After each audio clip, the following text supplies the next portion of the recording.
नमस्कार। दूरदर्शन मध्य प्रदेश के खास कार्यक्रम चर्चा में आपका स्वागत है। मैं हूं अंकुर जैन।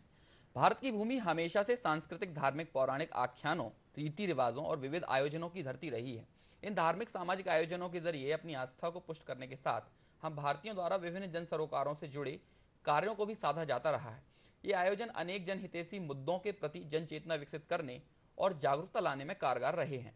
अपनी इसी सनातन परंपरा को आगे बढ़ाते हुए प्रदेश के मुख्यमंत्री की पहल पर निकाली जा रही नर्मदा सेवा यात्रा इन्हीं उद्देश्यों को पूरा कर रही है। यही वजह है कि प्रदेश के अलावा देश के विभिन्न राज्यों और अंतर्राष्ट्रीय मंचों पर भी इसे लगातार सराहा जा रहा है। इस अभियान में मिल रही व्यापक जन सहभागिता हमारी राष्ट्रीय एकता, अखंडता को दिखाने के साथ हमारी समग्र शक्ति को भी प्रदर्शित कर रही है। सामाजिक सांस्कृतिक समागम की ऐसी ही एक झलक बुधवार को बैतूल में हुए विशाल हिंदू सम्मेलन में भी देखने को मिली, जिसमें देश भर से आए लाखों प्रतिभागियों ने हिस्सा लेकर अपनी एकता को प्रदर्शित किया। इस अवसर पर राष्ट्रीय स्वयंसेवक संघ के सरसंघ संचालक मोहन भागवत जी ने कहा कि देश की विविधता हमारे सौंदर्य का प्रतीक है, लेकिन इस विविधता के लिए जरूरी है कि अनेकता में भी एकता की भावना समाहित हो। उन्होंने कहा था कि हमारा भारत का हर नागरिक हिंदू संस्कृति का अभिन्न हिस्सा है और हमें हमारे मनभेद भुलाकर समन्वित होकर कार्य करने की जरूरत है, जिससे भारत को एक बार फिर विश्व गुरु का दर्जा दिलाया जा सके। तो इस तरह हम देखते हैं कि ये समागम सभी को एकजुट रखने के साथ अनेक तरह के सामाजिक प्रकल्पों को साधने की भी मुख्य धुरी बन रहे हैं। आज हमारे इस कार्यक्रम में हम सांस्कृतिक सामाजिक समागम की इसी महत्ता को समझने की कोशिश करेंगे और जानेंगे कि कैसे ये समागम जन सरोकार, जनहित से जुड़े मामलों में जागरूकता फैलाने का भी माध्यम बन जाते हैं। और इस विषय पर बात करने के लिए हमारे साथ है दो खास मेहमान। हमारे साथ है वरिष्ठ चिंतक और अध्येता श्री अनिल सौमित्र जी, जो कि सांस्कृतिक सामाजिक मामलों के गहन जानकार हैं। बतौर प्राध्यापक कई महाविद्यालय विश्वविद्यालयों से जुड़े रहे हैं और वर्तमान में अटल बिहारी हिंदी विश्वविद्यालय में अध्यापन का कार्य करते हैं। इसके साथ ही हमारे साथ दूसरे खास मेहमान है वरिष्ठ पत्रकार डॉक्टर मयंक चतुर्वेदी जी, जो कि अपने पीछे लंबे समय से पत्रकारिता से जुड़े हुए हैं और सामाजिक सांस्कृतिक विषयों की अच्छी जानकारी रखते हैं। तो चर्चा की शुरुआत करते हैं और चर्चा की शुरुआत में सबसे पहले अनिल जी, मैं आपसे ही यहाँ शुरू करूँगा कि भारत जैसे विविधता से भरे और बृहद जनसंख्या वाले देश में सबको एक साथ जोड़ने में मेले, सम्मेलन और ऐसे ही दूसरे तरह के समागम कैसे महत्वपूर्ण हो जाते हैं और मौजूदा दौर में भी ये कितने उपयोगी हैं। देखिए अंकुर जी, जहाँ तक विविधता का सवाल है तो उसमें मैं एक बात जोड़ना चाहूँगा जी। कि इसमें विविधता में एकता नहीं है। हमारे यहाँ अपने देश में ये कहा गया है कि सब एक ही हैं और एक विविध रूपों में, विविध रंगों में प्रकट होते हैं, दिखते हैं जी। जहाँ तक भारतीय संस्कृति की सवाल है तो सबसे वो जो आपने वो बात कही है कि वही सबसे महत्वपूर्ण चीज़ है कि हम सबको एक ही मानते हैं जी। और समय काल परिस्थिति के हिसाब से ये जरूर हुआ है कि समाज की रचना में अलग अलग प्रकार के वर्ग बने, अलग अलग अपने गुण धर्म के आधार पर, व्यक्ति की विशेषताओं के आधार पर उसका वर्गीकरण हुआ जी। और उसी में से कहीं एक कालक्रम में जाके जातियों की रचना हुई, उपजातियों की रचना हुई। लेकिन अगर आप आध्यात्मिक और सांस्कृतिक दृष्टि से देखेंगे तो सब एक ही हैं और इसीलिए मनुष्य की बात की गई है। और अपने यहाँ आप बार बार देखते हैं आख्यानों में या जो उत्सव होते हैं, जो पूजा होते हैं, उसमें जो उद्घोषणा होती है जी। और पुरोहित की तरफ से या यजमान की तरफ से या सामान्य लोगों की तरफ से, उसमें कहते हैं हमेशा सिर्फ मानव की नहीं, प्राणी के बीच में सद्भावना और कल्याण की बात कही गई है। इसमें सिर्फ ये नहीं कहा कि मध्य प्रदेश के लोगों में कल्याण की भावना हो या उनका कल्याण हो या उनके बीच में सद्भावना हो, प्राणियों में सद्भावना हो, प्राणियों का कल्याण हो, विश्व का कल्याण हो। ये जो आज हम ग्लोबलाइजेशन की जो बात करते हैं वो वसुधैव कुटुंबकम, हमको पूरे दुनिया को कुटुंब माना है, एक परिवार का हिस्सा माना है। लेकिन उस सब के पीछे जो एक योजकता है, एक जो जोड़ने की जो स्थिति है, वो सिर्फ संस्कृति है हमारी। और हमारे यहाँ की जो संस्कृति, हमारे यहाँ की जो परंपरा है वो जोड़ने वाली है। सही बात। जो और इसी एकता के कारण इसी में से वैविध्यता दिखती है, जो विशेषता है, जो अलग अलग पहचान है, वो इसमें से प्रकट होती है। जी, बहुत सही बताया कि विविधता नहीं है बल्कि हम एक ही हैं, लेकिन विविध रूपों में अभिव्यक्त होते हैं। और ऐसे उस वैविध्य को वापस एक सूत्र में लाने के लिए जब हम इस तरह के समागम करते हैं तो उनमें उसी चेतना को एक बार पुनः विकसित करने के उपक्रम, प्रयास कहीं ना कहीं किए जाते हैं, जैसा कि इन दिनों हम विभिन्न प्रकार के सम्मेलनों और नर्मदा सेवा यात्रा के माध्यम से देख रहे हैं। मयंक जी, इसी विषय को आगे बढ़ाते हुए नर्मदा सेवा यात्रा से मैं इसे जोड़ूंगा कि नर्मदा सेवा यात्रा हमारे पौराणिक आख्यानों में वर्णित नर्मदा परिक्रमा जो थी उसी की तर्ज पर ही सीएम ने शुरू की थी, लेकिन इसके माध्यम से स्वच्छता, नशा मुक्ति, पर्यावरण संरक्षण जैसे संदेश भी गांव-गांव तक पहुंचाए जा रहे हैं। वहीं इस दौरान होने वाले जनसंवाद के दौरान लोगों की समस्याओं का समाधान भी किया जा रहा है। धार्मिक मान्यता से सामाजिक सरोकारों को साधने की इस पहल को आप किस तरह देखते हैं? देखिए, धार्मिक मान्यताओं से सामाजिक सरोकार हमारे यहाँ बहुत प्राचीन काल से ही सत्य रहे हैं। इसका सबसे बड़ा हम उदाहरण ले सकते हैं कि हमारे यहाँ कुंभ मेले लगते हैं, हमारे यहाँ कुंभी होती हैं, छोटे मेले लगते हैं, और इस प्रकार के सांस्कृतिक आयोजन लगातार पूरे देश भर में होते हैं। उनकी अलग, और आप देखेंगे कि नदियों के किनारे होते हैं, ऐतिहासिक महत्व के जो मंदिर हैं प्राचीन, जो हमारे जिनको हम धार्मिक महत्व के मानते हैं, उन स्थानों पर होते हैं, और इनके माध्यम से वहाँ पर संत समाज इकट्ठे होते हैं, उनको मानने वाले उनके जो लोग हैं वो आते हैं, भक्त आते हैं, उनको उनके जीवन का अनुसरण करने वाले लोग वहाँ होते हैं, और जैसा संत समाज उनको बताते हैं, जैसा बड़े लोग उन्हें बताते हैं, वैसा वो अनुसरण करते हैं। तो सबसे बड़ी बात यह है कि जो शिवराज जी यहाँ पर जो यात्रा निकालें, ये इस समय की एक तरीके से देखा जाए तो पूरे विश्व में ये सबसे बड़ी यात्रा है, एक नदी के किनारे चलने वाली यात्रा है, 6 महीने तक, और हाँ इतने लंबे समय तक। और इस यात्रा में एक उन्होंने जो सबसे अच्छी बात की है कि भाई वृक्षारोपण करेंगे। जो किसान हैं वो अपनी खेती पर अगर वृक्ष लगाते हैं तो उनको प्रति हेक्टेयर के हिसाब से 20,000 रुपया भी सरकार की तरफ से दिया जाएगा। तो ये एक अच्छी पहल है। इससे क्या है, अब आप देखेंगे कि है ना, पूरे भारत में नहीं, पूरी दुनिया में जो है ग्लोबल एक पर्यावरण संकट आ गया है, और उस संकट में जो है ऑक्सीजन की कमी हो रही है, कार्बन डाइऑक्साइड बढ़ रही है। क्यों? क्योंकि हमारे पेड़ कट रहे हैं। और ऐसे में आप देखिए कि अगर भारत की बात की जाए तो मध्य प्रदेश में एक सघन बहुत 32 से 35% तक वन, आच्छादित वन है, जो कि लगातार घट रहे हैं। ऐसे में हमको स्वच्छ वायु कहाँ से मिलेगी? तो सबसे बड़ी बात यह है कि इस नर्मदा परिक्रमा के माध्यम से जो भारत मध्य प्रदेश के किनारे किनारे जो ये जो पेड़ लगाए जाएंगे, इससे हमको स्वच्छ वायु मिलेगी। और बिल्कुल, और मुझे तो ये लगता है कि अभी महाराष्ट्र और गुजरात को भी ऐसी पहल करनी चाहिए। हो सकता है कि नर्मदा यहाँ से भी गुजर रही है तो यहाँ भी हो। और दूसरा ये भी इसका पहलू है कि मध्य प्रदेश की और जो नदियाँ हैं उनके किनारे भी स्वच्छता अभियान इसी बहाने ही सही नर्मदा से प्रेरणा लेके लोग स्वप्रेरित होके करें, तो ये भी एक बड़ी बात है। और स्वच्छता ही अकेली नहीं, पर्यावरण अकेले ही नहीं, इसके साथ साथ बहुत सी चीज़ें अभी आप देखेंगे कि सरकार ने अभी है ना शराब के ऊपर नर्मदा किनारे जो वो है नशा मुक्ति स्वच्छता अभियान, शराब की दुकानें हटाएंगे। इसी प्रकार आप अभी देखेंगे कि अपने होशंगाबाद से जो पेपर मिल से उसका जो पानी डायरेक्ट जाता था वो नहीं जाएगा, उसके लिए रोक लगाई है। ऐसी जबलपुर में है, कुछ मंडला अलग अलग जगह जिलों में जो बड़े कारखाने थे अभी उनको बैन किया है, क्योंकि उनका वो प्रदूषण फैला रहे थे। तो सरकार इस और ये मांग बहुत लंबे समय से थी, जो कि सरकार इस पे अमल कर रही है। तो आप देखेंगे कि इस और भी सरकार ध्यान दे रही है। वहीं इस अभी 2000 सरकार की योजना है कि 2020 तक सरकार यहाँ पे 14 ट्रीटमेंट प्लांट, बड़े प्लांट लगाने वाली है, जिससे स्वच्छता है। अभी शुरुआत मुझे लगता है कि नर्मदा से है, फिर चंबल की बारी आएगी और की बारी आएगी।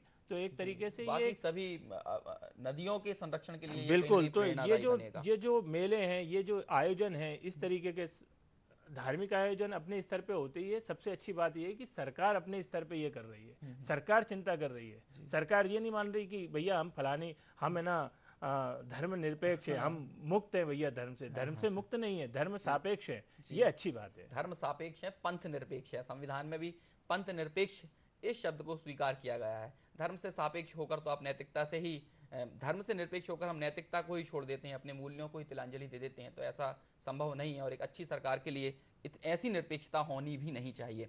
फिलहाल रुकते हैं एक छोटे से ब्रेक के लिए, जल्द लौटते हैं, आप बने रहिए हमारे साथ।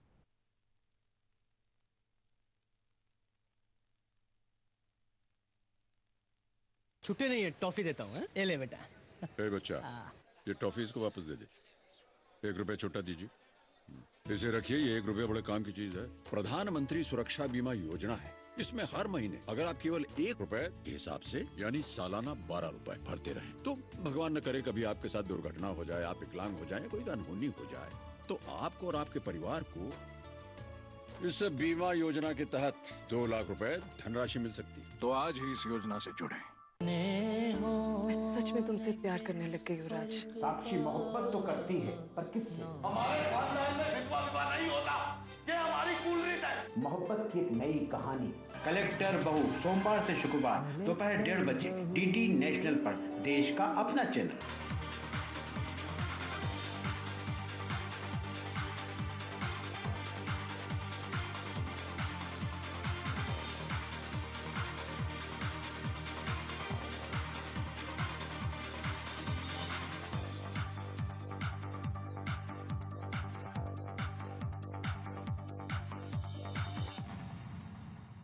अच्छी मोहब्बत की है। तू जिसमें अपना आज देख रही है, उसमें मैं तेरा भविष्य देख रहा हूँ। सूरज पश्चिम से कभी नहीं उगता। हमें हमारे बेटे पर पूरा यकीन है। क्यों तुम्हारी इज्जत है और मेरी बहन अंजलि की इज्जत का क्या? चंदा मेरी बहना।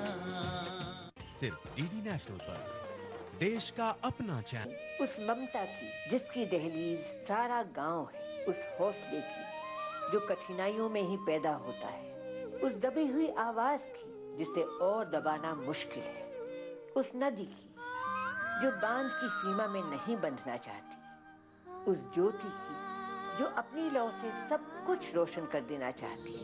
हम एक छोटे से गांव की बड़ी सी कहानी। सिर्फ डीडी नेशनल पर, देश का अपना चैनल। फिट रहे सदा, जहां आप देखेंगे आपको फिट रखने के अलग अलग तरीके। यहाँ आप जानेंगे कि कैसे योग से आप अपने पूरे दिन को एनर्जेटिक रख सकते हैं। फिट रहे सदा, every Thursday and Friday morning 8 AM on your DD Madhya प्रदेश।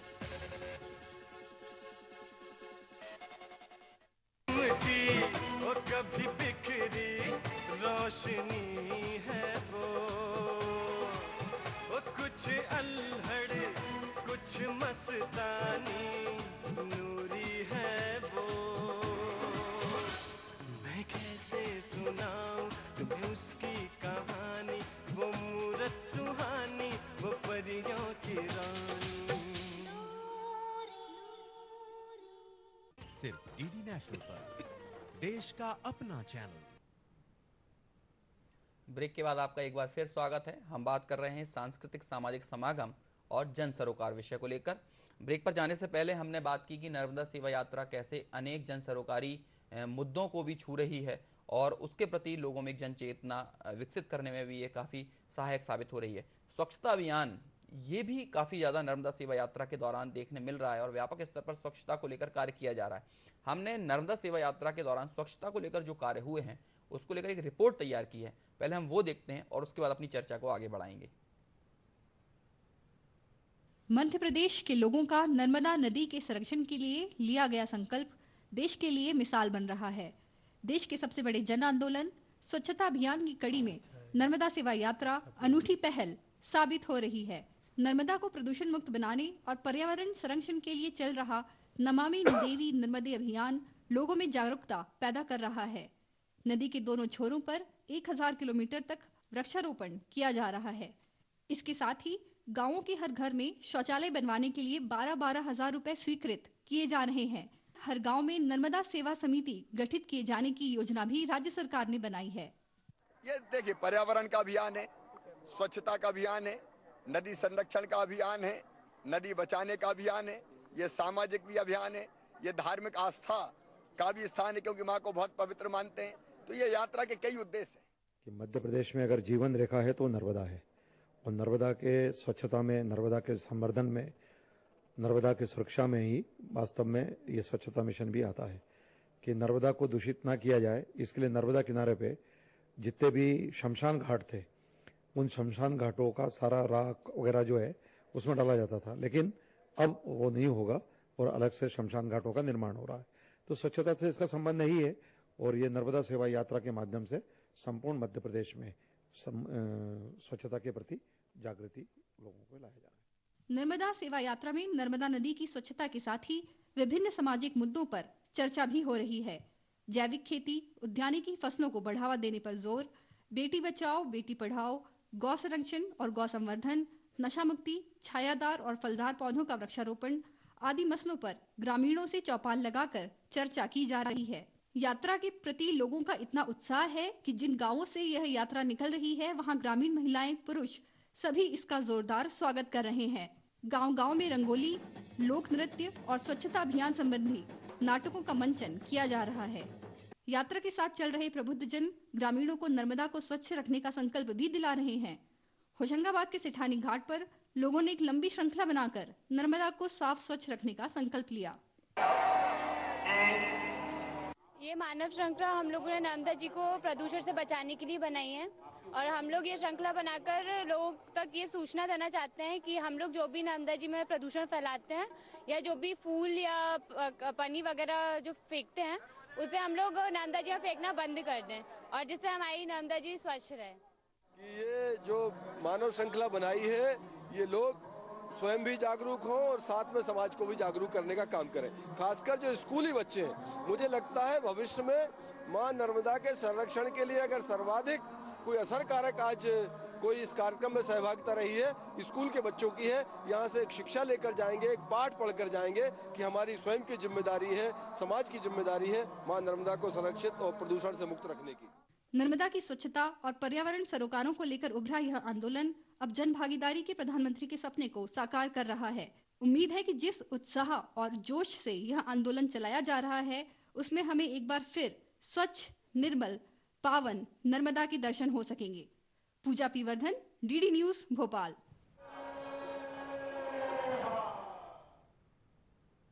देखा आपने किस तरह से स्वच्छता की अद्भुत मिसाल पेश कर रही है नर्मदा सेवा यात्रा। चर्चा को आगे बढ़ाते हैं। अनिल जी, जैसी नर्मदा सेवा यात्रा में हम लगातार देख रहे हैं समागम हो रहा है लोगों का, ऐसा ही कल विशाल हिंदू सम्मेलन जो बैतूल में आयोजित किया गया था, उसमें संघ प्रमुख मोहन भागवत जी ने एक बात कही थी कि भारत का हर नागरिक हिंदू संस्कृति का अभिन्न अंग है। इस सम्मेलन में कई मुस्लिम भाइयों ने भी शिरकत की थी। तो इस तरह हम देखते हैं कि ये आयोजन सामाजिक समरसता का भी अनूठा उदाहरण पेश करता है। संघ प्रमुख ने कहा भी था कि अपने मनभेद भुलाकर सभी को देश हित में काम करना चाहिए। तो इसे आप कैसे देखते हैं? देखिए अंकुर जी, अपने यहाँ कई जो शब्द हैं उसका गलत तरीके से उसकी व्याख्या और उसका विश्लेषण हुआ है और इतना वो व्याख्या और विश्लेषण इतना जड़ हो गया है कि लोग उसी परिप्रेक्ष्य में, उसी संदर्भ में चीज़ों की व्याख्या करते हैं। भागवत जी ने जो बात कही है उसको सही संदर्भ में पुनर्व्याख्यित करके उन्होंने बताया है और उसको उसी संदर्भ में सोचने की जरूरत है। जैसे उन्होंने एक हिंदू शब्द की बात कही और हिंदुओं की बात की और हिंदुओं को संस्कृति के रक्षण की बात की है। अब इसमें जो सबसे बड़ा मुद्दा है कि उन्होंने किसी जाति की बात नहीं की, उन्होंने किसी पंथ, मजहब या संप्रदाय की बात नहीं की, उन्होंने किसी वर्ग विशेष की बात नहीं की है, उन्होंने हिंदू की बात की। और जब वो हिंदू की बात कह रहे हैं तो इसकी सर्वोच्च न्यायालय ने भी इसकी व्याख्या की है कि हिंदुत्व एक जीवन पद्धति है, वो एक धर्म नहीं है, वो एक पंथ नहीं है, वो एक मजहब नहीं है, वो जीवन पद्धति है। और भागवत जी ने हिंदू को भारत की राष्ट्रीयता, भारत की नागरिकता से जोड़ा है और उन्होंने ये कहा है कि आपका मजहब कुछ भी हो सकता है, आपकी जाति कुछ भी हो सकती है, लेकिन आपकी जो नागरिकता है, आपकी जो राष्ट्रीयता है वो हिंदू है। क्योंकि हम कहते हैं हम हिंदुस्तान के नागरिक हैं, तो हिंदुस्तान के नागरिक जैसे अमेरिका के नागरिक अमेरिकन कहे जाते हैं, जर्मनी के नागरिक जर्मन कहे जाते हैं, इसी प्रकार से हिंदुस्तान का नागरिक, हर वो नागरिक, चाहे वो किसी मत का हो, किसी पंथ का हो, किसी मजहब का हो, किसी जाति का हो, वो हिंदू कहा जाता है, हिंदू माना जाता है। और ये भारत में ही नहीं, सिर्फ भागवत जी ही नहीं, आप अरब देशों में चले जाएं, आप विदेश में चले जाएं, यहाँ का कोई भी नागरिक जाता है उसको हिंदू ही मानते हैं वहाँ पर। तो एक तो इस बात को समझने की जरूरत है। दूसरी बात, मैं धर्म के बारे में भी कहूँगा। उन्होंने एक अच्छा विषय वहाँ पर लोगों के समक्ष प्रस्तुत किया कि बहुत सारे ऐसे जो दलित हैं, गरीब हैं, पिछड़े हैं, उनका बड़े पैमाने पे मतांतरण हो रहा है। मतांतरण का मतलब यह है कि एक बड़े समाज को, जो गरीब है, पिछड़ा है, निर्धन है, उसको लोभ और लालच के द्वारा उसकी जो परंपरा है, उसकी जो संस्कृति है, उसका जो रहन सहन है, उसकी जो सोच है, उससे उसको अलग किया जा रहा है। तो धर्मांतरण नहीं है, ये मतांतरण है। और मतांतरण जब हम कहते हैं तो मतांतरण सीधा राष्ट्रांतरण से जुड़ता है। मतलब एक देश के बारे में, एक समाज के बारे में, राष्ट्र की बारे में जो आपकी सोच है, आपकी जो समझ है, उससे आपको अलग करने की कोशिश होती है। तो उसके बारे में उन्होंने चेतावनी दी है, उसके बारे में उन्होंने एक संवेदनशील बात कही है कि इस पर हमको सावधान रहना चाहिए। दूसरा, उन्होंने एक जो सबसे बड़ी बात की कि एक हिंदू ऐसा आवरण है जिसके तहत हम सब लोग मिलके एक हो सकते हैं। जो पहले शुरुआत में जो बात हुई कि ये जाति, वर्ग पंथ, मजहब, भाषा, ये हमको विविधता देता है, ये हमको अलग अलग पहचान देता है। लेकिन हिंदू हमको एकता देता है, एक स्वरूप देता है और एक बड़ा आवरण है जिसके अंदर आके हम अपने आप को एकत्व महसूस करते हैं, एकता महसूस करते हैं और ये हम सारे भाषा, पंथ और सबसे ऊपर उठ के देश और समाज की बात सोच सकते हैं। बहुत अच्छी बात बताई यहाँ पर कि सही बात है कि हमने कुछ शब्दों की व्याख्या इस तरह से की है कि जिस कारण वो गलत अर्थों में रूढ़ हो गए हैं। हमें ज़रूरत है कि उन शब्दों की फिर से पुनर्व्याख्या की जाए, उन पर फिर से मंथन किया जाए और उनको बृहद अर्थों में सोचना होगा, व्यापक अर्थों में सोचना होगा। यदि इतनी व्यापकता हमारी सोच में नहीं होगी तो निश्चित तौर पर संकीर्ण मानसिकता बनी रहेगी। बहुत सारे विषयों की यहाँ पर बात की और वे सभी सोचने वाले हैं, गंभीरता से उन पर विचार होना बहुत ज़रूरी है। मयंक जी, वापस मैं नर्मदा सेवा यात्रा पर ही आऊँगा और इस तरह से जो और अन्य समागम होते हैं उनकी ही मैं चर्चा करूँगा कि पर्यावरण और प्राकृतिक संसाधनों पर लगातार मंडरा रहे संकट को देखते हुए ज़रूरत है कि इन्हें बचाने के लिए समग्र सहभागिता दिखाई जाए और नर्मदा सेवा यात्रा में सबको जोड़ने की ये पहल कारगर होते दिख रही है। क्या लगता है आपको कि 6 महीने का यह अभियान प्रदेश में सकारात्मक चेतना विकसित करने के लिए अगले कई वर्षों तक जाना जाएगा? देखिए, हम केंद्र में नरेंद्र मोदी जी को देखते हैं, प्रधानमंत्री ने एक स्वच्छता अभियान लिया, उन्होंने शुरू किया। मैं मेरे घर में देखता हूँ कि मेरे जो बेटा है वो कहता है कि पापा ये जो पॉलीथीन है इसको आप बाहर नहीं डालेंगे। अगर एक चॉकलेट की एक रेपर है तो बोलता है कि इसको आप अपनी जेब में रख लीजिए। तो बात ऐसी है कि जब कोई प्रधान देखिए सिस्टम है, लोकतंत्र है हमारे यहाँ, पहले राजतंत्र था, यथा राजा तथा प्रजा, जैसा राजा होगी वैसा प्रजा उसका अनुसरण करेगी। तो जब प्रधानमंत्री स्वच्छता अभियान लाते हैं तो इस देश का एक अबोध बालक जिसकी उम्र अभी 3-4 साल है वो अपने पिता को शिक्षा देता है कि ये है ना, आप इस रेपर को बाहर नहीं डालेंगे, मोदी जी नाराज हो जाएंगे। तो सबसे बड़ी बात ये है कि ये जो नर्मदा यात्रा है इसमें शिवराज सिंह चौहान इस प्रदेश के मुखिया हैं, इस प्रदेश के मुख्यमंत्री हैं, वो जब ये बात कहते हैं, जब वो स्वयं, ऐसा नहीं है नर्मदा सेवा यात्रा के पहले नर्मदा जी के लिए कोई स्वच्छता के लिए काम नहीं हुआ। हम सभी जानते हैं कि हमारे जो अभी केंद्र में जो मंत्री हैं वो अनिल माधव दवे जी, वो बहुत लंबे समय से नर्मदा जी के स्वच्छता के लिए प्रयास कर रहे हैं। इसके पहले बैगड़ जी का अगर नाम लें तो उन्होंने बहुत सारी किताबें लिखी हैं और वो लगातार जन जागरण का काम कर रहे हैं। कुछ स्वयंसेवी संस्थाएं हैं जो कि काम कर रही हैं। इसके बावजूद भी जो नर्मदा जी का स्वच्छता का काम अब तक हो जाना चाहिए था, क्या हुआ? नहीं हुआ। तब मुख्यमंत्री जी को भी लगा होगा निश्चित तौर पर, शिवराज जी को, कि इसको मुझे ही पहल करनी चाहिए, मुझे ही आगे आना चाहिए, मुझे ही हो सकता है मेरे जैसे मोदी जी के कारण पूरा देश स्वच्छता के लिए खड़ा हुआ। तो ऐसे ही आप देखिए कि प्रदेश में शिवराज जी जब आगे आते हैं तो पूरा प्रदेश खड़ा हो जाता है, सब जगह से जय जयकार के नारे उठते हैं वहाँ के।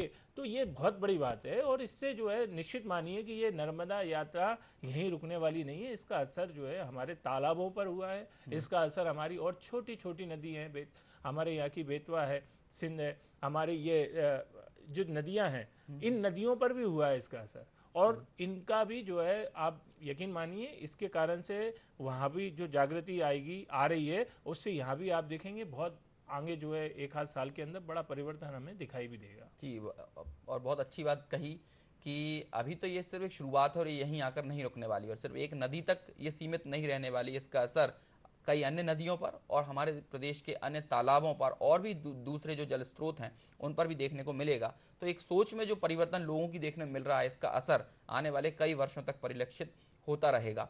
यहाँ रुकते हैं एक और बहुत छोटे ब्रेक के लिए, आप बने रहिए हमारे साथ, जल्द लौटते हैं। नाम है रतन नूरा और आप सबको हंसाऊंगा पूरा के पूरा। वाह, यू आर सिलेक्टेड। सुनील भैया आप? हाँ, अरे हंसाने का मुखिया ढूंढने आया हूँ। अरे मैं भी वही ढूंढ रहा हूँ, हंसाने का मुखिया। छोरे हो, हंसाने का मुखिया तो मैं भी ढूंढ रहा हूँ। अरे आप कहाँ ढूंढ रहे हो? और मैं तो इधर ढूंढ के आ रहा हूँ। और आप? मैं इधर? अरे मैं इधर ढूंढ रहा हूँ। सर ऐसे नहीं मिलने वाला हंसाने का मुखिया। ओए मिल के ढूंढना पड़ेगा भाई। तो आओ मिल के ढूंढते हैं। हंसाने का मुखिया कौन? हंसाने का मुखिया कौन, हर गुरुवार और शुक्रवार शाम 7:30 पर। फ्राइडे हाउसफुल में देखिए। बातों को तेरी तुमने चश्मा पहन लिया इंदर, जिससे तुम्हें हर रिश्ते में सिर्फ गलत चीजें ही दिखाई देती। अगले हफ्ते मेरी शादी है। Can you imagine that? दिल में है जिंदा हर घड़ी तू। मैं अब वापस नहीं आऊंगी। It's over. होके जुदा हम ना जुदा हो। क्या कुड़ी नु बह जाओ अब मम्मी जी और पब्बी जी हमारे साथ रहेंगे। ओ देख चीले पले तेरी इन पे हाथ मत उठाना।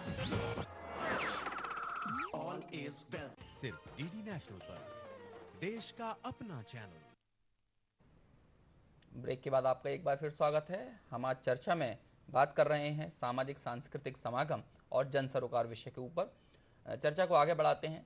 अनिल जी, नर्मदा सेवा यात्रा के दौरान हम देख रहे हैं कि साधु संत अपने चिर परिचित सुर के इतर सामाजिक सरोकारों की बात ज़्यादा कर रहे हैं। हमने कल ही इंदौर में देखा स्वामी अवधेशानंद जी ने लोगों से पब्लिक ट्रांसपोर्ट का प्रयोग ज़्यादा से ज़्यादा करने की अपील की। वे खुद भी सिटी बस से प्रवचन करने गए। इस तरह साधु संतों द्वारा जनता को पौधारोपण, नशा मुक्ति, स्वच्छता आदि का संदेश नर्मदा सेवा यात्रा के दौरान दिया जा रहा है। संतों की ये पहल कितनी असरकारी रहेगी? निश्चित तौर पर अंकुर जी, भारत में अगर हम बात करेंगे तो जो संत परंपरा है वो समाज का मार्गदर्शन करती रही है। आज हम वर्तमान में जरूर देखते हैं कि राजनीतिक नेतृत्व जो है या राजनीति का क्षेत्र जरूर कई विषयों पे बढ़ चढ़ कर ऐसा दिखता है हमको, उसका प्रदर्शन हो रहा है। लेकिन प्रारंभ काल से ही अगर आप देखेंगे, चाहे तो वैदिक काल से देखें या बाद के समय में भी देखेंगे, तो जो संत परंपरा है समाज का मार्गदर्शन वही करती रही जी। और आज भी साधु संतों की जितनी अपील है, जितनी बात सुनी जाती है, मुझे नहीं लगता कि किसी भी वर्ग की बात सुनी जाती है। तो मैं तो साधु संतों को, चाहे वो विद्या की दृष्टि से देखें, शिक्षा की दृष्टि से देखें या किसी भी प्रकार का सकारात्मक संदेश देना है, तो साधु संत सबसे श्रेष्ठ संचारक हैं, संदेश वाहक हैं और जो मार्गदर्शन कर सकते हैं समाज का, वो कर रहे हैं। और जैसा आपने कहा है कि चाहे वो नदियों के संरक्षण की बात हो, और मैं एक बात इसमें जोड़ना चाहूँगा कि नदियों का संरक्षण की बात कर रहे हैं या उसकी सेवा की बात कर रहे हैं, तो वो हम नदियों के लिए नहीं कर रहे हैं, वो हम अपने लिए कर रहे हैं। अपने लिए मतलब पूरे मानव सभ्यता के लिए कर रहे हैं। आप देखिए कि सभ्यता का विकास चाहे देश में हुआ हो चाहे दुनिया भर में हुआ हो, और नर्मदा के बारे में तो कहते हैं कि सबसे पहली सभ्यता, मानव सभ्यता का विकास इसी नर्मदा के तट पर, इन्हीं नर्मदा के किनारों पर हुआ है। आदि मानव का विकास हम इसी नर्मदा के तट पे, जो सबसे अद्यतन शोध है उसमें यही हमको देखने को मिलता है। तो जो साधु संत की बात आप कर रहे हैं कि वो अगर स्वच्छता का संदेश दे रहे हैं, वो अगर समरसता का संदेश दे रहे हैं, वो अगर सद्भावना का संदेश दे रहे हैं, तो वो वही बात है जो अपने परंपरा में, अपनी संस्कृति में ये कहा गया है कि मानव का कल्याण हो, विश्व का कल्याण हो, प्राणियों में सद्भावना हो।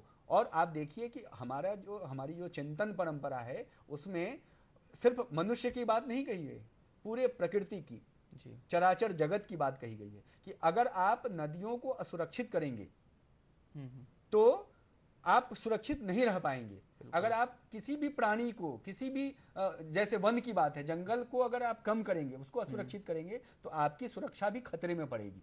तो एक परस्पर अवलंबन का जीवन है हमारे यहाँ, परस्पर अवलंबन की व्यवस्था है अपने भारत में। और इसी को जो विकास की अवधारणा, और आप देखेंगे जो वैचारिक महाकुंभ हुआ था उसमें से यही अमृत संदेश निःसृत हुआ, निकला और दुनिया को दिया गया कि आप प्रकृति को नष्ट करके खुद को सुरक्षित नहीं रख सकते। तो यही बात साधु संतों ने भी कही है कि धर्मो रक्षति रक्षिता कहा है। तो इसी तरीके से नद्यः रक्षति रक्षिता, कि आप नदी की रक्षा करो तभी आपकी नदी रक्षा कर पाएंगी। अगर आप नदी को असुरक्षित करोगे, उनको गंदगी में डालोगे, उनको प्रदूषित करोगे, उनको नष्ट कर दोगे अपने क्रियाकलापों से, स्वार्थ के कारण, तो आपका अस्तित्व भी खतरे में पड़ जाएगा। और आप देखिए दुनिया भर में, चाहे वो पर्यावरण की बात हो, चाहे वो विकास को गलत दिशा में लेके जाने के कारण हो, वो आप प्रकृति को हम मनुष्यों ने ही असुरक्षित किया है, उसको नष्ट किया है। और हम आज साधु संत इसी बात की चेतावनी दे रहे हैं, हमको सबक दे रहे हैं कि आप प्रकृति की रक्षा करिए, आप नदियों की रक्षा करिए, आप जल जंगल जमीन की रक्षा करिए, उससे ही आपका अस्तित्व सुरक्षित है और आपका विकास उसी में है। जी बिल्कुल, बहुत अच्छी बात कही। हमें हमारी जीवन शैली, हमारी स्वार्थपूर्ण दिनचर्या, हमारी जिस प्रकार की भी आज हमारी वर्तमान में जीवन शैली हो रही है, उसे हम आधुनिकता का नाम देकर हम जो प्राकृतिक संसाधनों को हानि पहुंचा रहे हैं, हमें इस बारे में विचार करने की बहुत ज़रूरत है कि यदि हम इनकी रक्षा करेंगे तो ही हमारी रक्षा हो पाएगी, हमारी संतति, हमारा आने वाला कल, हमारी आने वाली पीढ़ियाँ तभी सुरक्षित रह सकती हैं जब हम वर्तमान में पर्यावरण के इको फ्रेंडली होकर जब हम कार्य करेंगे। और बहुत अच्छे कई विषयों के और कई उदाहरण देकर यहाँ पर बहुत अच्छा चिंतन यहाँ पर अनिल जी ने प्रस्तुत किया। मैं जी इसी बात को आगे बढ़ाते हुए, नर्मदा नदी मध्य प्रदेश की जीवनदायिनी नदी मानी जाती है और ये इस बारे में बताया भी है अनिल जी ने, जिसके संरक्षण के लिए उन लोगों को जागरूक करना ही ज़रूरी है जो इसके तटवर्ती क्षेत्रों में रहते हैं। मैं नर्मदा नदी के उस आर्थिक और सामाजिक प्रभाव के विषय में आपसे जानना चाहूँगा जिससे मध्य प्रदेश की जनता का गहरा संबंध है, और नर्मदा नदी के संरक्षण का यह अभियान कैसे प्रदेश के आर्थिक सामाजिक परिदृश्य को बदलने में भी सहायक होगा। देखिए, नर्मदा जो है कुल जो है मध्य प्रदेश में 1077 किलोमीटर तक चलती है जी। मध्य प्रदेश के 15 जिलों में बहती है। 87% जल प्रवाह मध्य प्रदेश में है इसका, नर्मदा का। तो सबसे बड़ी बात यह है कि नर्मदा इसलिए जो है मध्य प्रदेश की जीवन दायिनी नदी कहलाती है क्योंकि वो मध्य प्रदेश के 15 जिलों के अलावा 87% हमारे यहाँ, फिर थोड़ा सा हिस्सा उसका महाराष्ट्र में है और फिर उसके बाद जो शेष है वो गुजरात में चला जाता है। तो जहाँ तक आपकी जो बात है कि भाई इसके साथ सामाजिक परिदृश्य कैसे परिवर्तन होगा या आर्थिक उसके पहलू क्या हैं, तो सबसे बड़ी बात यह है कि ये जो नर्मदा यात्रा आई है उसके बाद से लोगों को ये समझ में आया है कि हम जो अभी अजले शव फेंक देते हैं, अभी है ना कुछ भी पन्नी में रखा और निर्माल उसके अंदर डाल दिया, कुछ और है वो डाल दिया, वही जल अब आप देखेंगे कि इंदौर में नर्मदा का पानी पहुंच गया है, वही जल आप देख रहे हैं कि है ना भोपाल तक आ गया है, वही जल जो है इस प्रदेश के ऐसे अन्य जिलों में भी जा रहा है जहाँ पर कि नर्मदा नहीं है लेकिन वो जल जा रहा है। तो सबसे बड़ी बात यह है कि अगर प्रदूषित जल जाएगा तो प्रदूषित जल जाने के बाद क्या होगा कि है ना जो संतति पैदा होगी, जो जनरेशन होगी आगे, या जो लोग हैं वहाँ वो कई प्रकार से बीमारियों से ग्रसित होंगे। तो सबसे बड़ी बात यह है कि हम पानी पी के बीमार हो रहे हैं, फिर स्वास्थ्य के ऊपर है ना करोड़ों का अपना बजट खर्च कर रहे हैं, व्यक्तिगत पैसा खर्च कर रहे हैं। यदि हमको शुद्ध हवा मिले, शुद्ध पानी मिले, शुद्ध व्यापक स्तर पर खेती, हाँ, खेती अगर हो, जैविक खेती हो जाए तो आप जब बीमारी नहीं होंगे तो सब बहुत सारी चीजें उसके साथ जुड़ी हैं। तो सबसे बड़ी बात यह है कि इसका आर्थिक पक्ष भी है। आप देखेंगे कि नर्मदा जी के किनारे एक और पहल हो रही है इसके साथ, वो है जैविक खेती की। हम जो अभी अन्न खाते हैं, हम जो खाते हैं वो जो है उसकी कीमत कम है, लेकिन जो जैविक खेती करते हैं उनका जो अन्न है वो मिलता नहीं है, और जो लोग उसको बेच रहे हैं इसकी विदेश में भी डिमांड है, भारत में भी बहुत डिमांड है। और बल्कि अगर आपको मध्य प्रदेश में भी ऐसे लोग अब हैं जो कि अगर आप उनको कहेंगे कि भैया ये जैविक अनाज है और इसकी कीमत जो है आप जो रासायनिक अनाज से 2 गुनी ज़्यादा है, तो वो मतलब अपनी जेब से वो स्वास्थ्य की दृष्टि से बिल्कुल। तो सबसे बड़ी बात ये है कि नर्मदा के किनारे इस तरीके का जो वातावरण बन रहा है, जो सकारात्मक वातावरण है, उससे आर्थिक पक्ष भी उसका प्रबल हो रहा है। जो खेती है उसका ट्रेंड बदल रहा है और पानी सहज उपलब्ध है, तो स्वाभाविक है कि वहाँ जो है इससे जो है नई प्रकार की जो है खेती, जैविक खेती को बढ़ावा मिलेगा, उससे आर्थिक पक्ष प्रबल होगा। दूसरा ये भी है कि स्वास्थ्य की दृष्टि से भी बेहतर है। तो इस तरीके से कई सारे इसके और सामाजिक सरोकार तो अभी अनिल जी ने बताए ही हैं, बहुत सारे सामाजिक सरोकार हैं इससे। और हम पर्यावरण के प्रति अगर सजग होंगे तो स्वाभाविक है कि हमारे आने वाली संस्कृति भी ठीक होगी और अभी जो वर्तमान है वो भी सुधरेगा। जी हाँ, बिल्कुल, बहुत सही बात बताई कि इतने सारे जिलों से जब नर्मदा नदी गुजरती है तो वहाँ की जलवायु पर, वहाँ के पर्यावरण पर, वहाँ की खेती किसानी की, और खेती जो जैसा कि हम जानते हैं कि भारत देश एक कृषि प्रधान देश है, यहाँ की अर्थव्यवस्था काफ़ी हद तक एक कृषि पर आधारित है। और ऐसे में और हम देखते हैं कि जिन क्षेत्रों से नर्मदा गुजरती है वहाँ पैदा होने वाला जो अनाज है उसकी एक अलग ही डिमांड है, एक अलग ही क्वालिटी है, और देश में बाहर भी, देश के बाहर भी उसकी काफ़ी डिमांड रहती है। तो नर्मदा नदी इस तरह से उन क्षेत्रों के किसानों के लिए भी जीवनदायिनी, वरदायिनी साबित होती है। तो इस तरह देखते हैं कि यदि नर्मदा प्रदूषित होगी तो हमारी अर्थव्यवस्था पर भी कहीं ना कहीं प्रत्यक्ष अप्रत्यक्ष रूप से उसका प्रभाव पड़ेगा। तो ज़रूरी है कि हम आर्थिक तौर पर भी समृद्धि की ओर बढ़ते रहें। तो इसके लिए नर्मदा को बचाना कई दूसरे पहलुओं के लिए भी काफ़ी आवश्यक है।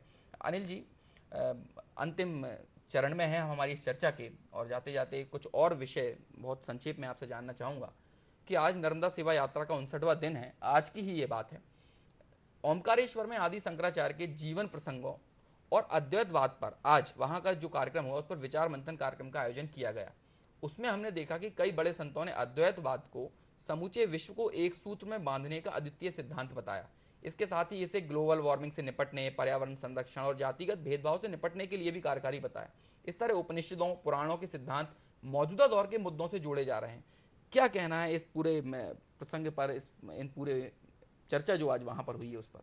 निश्चित तौर पर अंकुर जी, आज की जो बातचीत है और आज से पहले से भी थोड़ी बातचीत शुरू हुई है, और निश्चित तौर पर अभी तो हम साम्यवाद की बात करते थे, मार्क्सवाद की बात करते थे और पूंजीवाद की बात करते थे, लेकिन भारत से और विशेषकर मध्य प्रदेश की इस धरती से, चाहे वो उज्जैन की धरती हो, चाहे वो भोपाल की धरती हो, चाहे ओंकारेश्वर की धरती हो, चाहे मंडला की धरती हो, वहाँ से एक नई बात की व्याख्या शुरू हुई है जो कहीं ना कहीं दुनिया को एक दिशा देने वाला है, पूरी मानव सभ्यता को, मानवता को एक दिशा देने वाला है कि अगर आपको एग्जिस्ट करना है, अगर आपको सरवाइव करना है, अगर आपका अस्तित्व बचाए रखना है, इस मानवता का अस्तित्व, मनुष्य सभ्यता का अस्तित्व अगर आपको बचा के रखना है, तो भारत ने जो दर्शन दिया है, और आपने सही कहा कि शंकराचार्य जी ने बहुत ही कम उम्र में जिस प्रकार के दर्शन दिए हैं वो मानव हित के दर्शन है, चाहे वो द्वैत की बात हो चाहे अद्वैत की बात हो। उन्होंने